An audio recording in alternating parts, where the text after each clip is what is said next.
حضرت لوط علیہ السلام کے قوم کے مرد ایک دوسرے کے ساتھ اپنی خواہشات کیوں پوری کرتے تھے؟ عزیز دوستوں، اللہ تعالیٰ نے انسانوں کو اور جانوروں کو جوڑا، جیسے نر اور مادہ انسانوں میں مرد اور عورت بنے، تاکہ وہ دونوں ایک دوسرے کو جائز طریقے سے خوشی دے سکے۔ لوط علیہ السلام ابراہیم علیہ السلام کے زمانے کے نبی تھے۔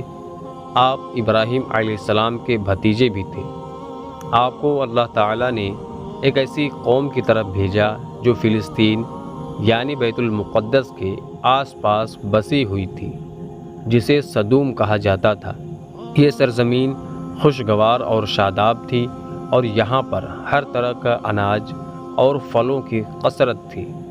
اس قوم کے لیے لوط علیہ السلام کو نبی بنا کر بھیجا گیا، اس لیے اس قوم کو قوم لوط کہا جاتا ہے۔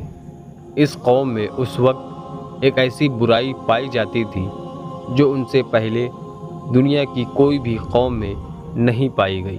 اس قوم کے مرد اپنی نفسیاتی یعنی جسمانی خواہش کو پوری کرنے کے لیے مردوں کے پاس جاتے تھے، اور یہ بے حیائی اور برائی اتنی عام ہو گئی تھی کہ وہ اپنے اس برے کام کو برا نہیں سمجھتے تھے، بلکہ اس پر فخر کیا کرتے تھے۔ روایتوں میں آتا ہے کہ اس بے حیائی کے کام کی شروعات شیطان نے کی۔ وہ ایک خوبصورت نوجوان بن کر آیا اور اپنے ساتھ وہاں کے مردوں کو برا کام کرنے کے لیے بہکایا، اور اس طرح قوم لوط میں یہ برائی پیدا ہو گئی، اور وہ لوگ عورتوں کو چھوڑ کر مردوں سے اپنی خواہشات پوری کرنے لگے۔ روئے زمین پر یہ برا کام لوط علیہ السلام کی قوم سے شروع ہوا تھا، اس لیے آج بھی اس برے کام کو لواطات یعنی سملینگکتا کے نام سے جانا جاتا ہے۔ لوط علیہ السلام نے اپنی قوم کی اصلاح کی بہت کوشش کی۔ کئی برس ان کے بیچ میں رہ کر دین کی دعوت دیتے رہے، ہدایتیں کرتے رہے، اللہ تعالیٰ کے عذاب کی دھمکیاں دیتے رہے، لیکن ان کی قوم پر کوئی اثر نہ ہوا۔ لوط علیہ السلام نے فرمایا، اے میری قوم، تم لوگ ایسا برا کام اور بے حیائی کا کام کر رہے ہو جو آج تک اس دنیا میں کسی نے نہ کیا۔ یہ بہت گناہ کا کام ہے۔ تم اپنی عورتوں کو چھوڑ کر مردوں کے پاس جاتے ہو۔ اگر تم اپنے اس برے کام سے باز نہ آئے تو مجھے ڈر ہے کہ ایک دن اللہ تعالیٰ کا عذاب تم لوگوں کو آ گھیرے گا۔ میں تم سے اپنے اجر یعنی دعوت حق دینے کی کوئی قیمت نہیں مانگتا۔ میرا اجر تو میرے رب کے پاس ہے جو سارے عالم کا مالک ہے۔ اس پر ان کی قوم کے جو دولت مند، بگڑیل اور امیر سردار تھے، انہوں نے انہیں کہا، ہمیں ہدایت مت کرو، بڑے پاک صاف بنتے ہو۔ اگر تم نے ہدایت دینا بند نہ کیا تو ہم تمہیں شہر سے باہر نکال دیں گے۔ لوط علیہ السلام کی ہدایتوں کا جب ان کی قوم پر اثر نہ ہوا سوائے تھوڑے سے لوگوں کے جو ایمان لائے تھے، تو لوط علیہ السلام نے اللہ تعالیٰ کی بارگاہ میں دعا کی، اے میرے رب، میں نے اپنی قوم میں دن رات تبلیغ کی اور انہیں تیرے عذاب سے ڈرایا، لیکن وہ اپنے کفر میں اور آگے بڑھ گئے۔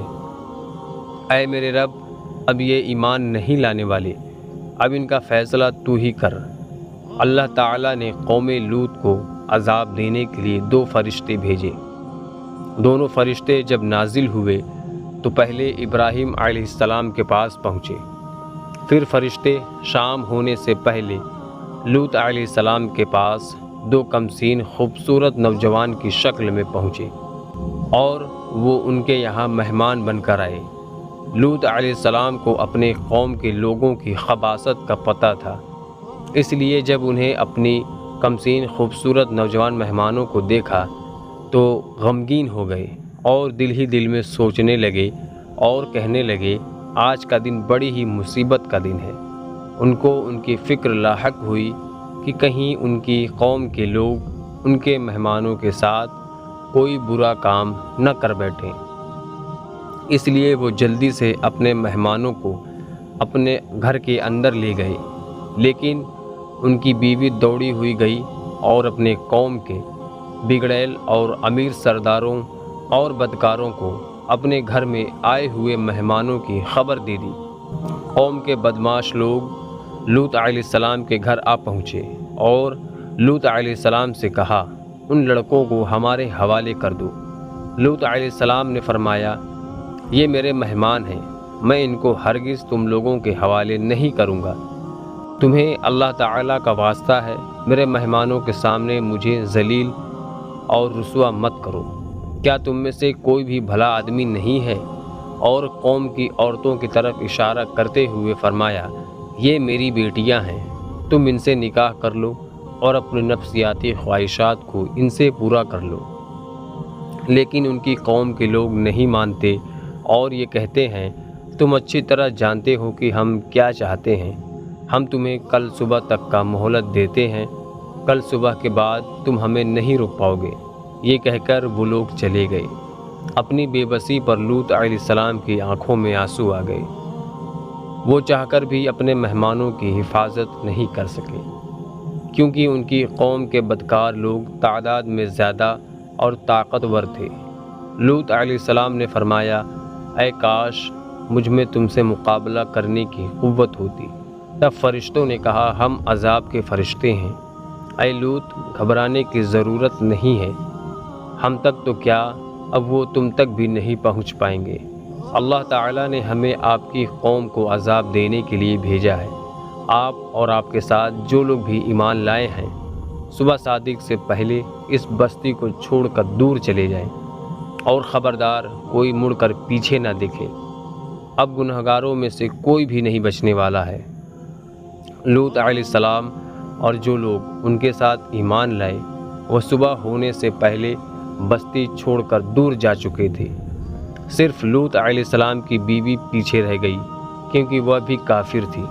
اب فرشتوں نے زمین کو اٹھا کر پلٹ دیا اور کئی کلومیٹر، تقریباً 40 کلومیٹر تک گہری زمین میں دھسا دیا۔ پھر ان پر پتھر اور تیزاب کی بارش کی۔ اس طرح ان گنہگاروں کا نام و نشان مٹا دیا گیا اور کوئی بھی نہ بچ سکا۔ جہاں عذاب ہوا تھا وہ جگہ آج بھی موجود ہے۔